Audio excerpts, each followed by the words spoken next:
இனிமேலாவது அந்த பொண்ண பத்தி பேசுறத நிப்பாட்டி, முடிஞ்ச அளவுக்கு யாராவது அறிவாளியா இருந்து, இந்த சிஸ்டம்ல போய் நோண்டுற ஆளுங்க, ஏஐ பத்தி தெரிஞ்ச ஆளுங்க, யாராவது எவனாவது இருந்தீங்கன்னா, போய் அந்த ஆப்போசிட்காரன் பேசினான் பார்த்தீங்களா, அவன இழுத்துட்டு வந்து கேமரா முன்னாடி நிக்க வைங்க. ரோடு முன்னாடி வந்து நிக்க வைங்க.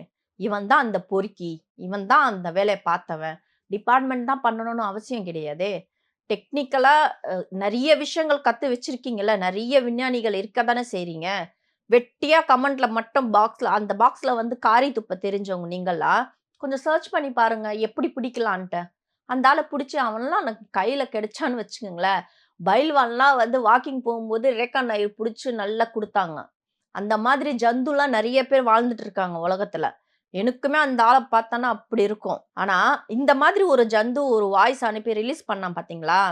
அவன பிடிக்கணும். அவனெல்லாம் நீங்க முன்னாடி வந்து கொண்டு வந்து நிப்பாட்டுங்க. தைரியம் இருக்க பொம்பளைங்க நேர்ல வந்து முறுக்கி எடுத்துரும். அவன என்ன பண்ணணுமோ பண்ணிடும்.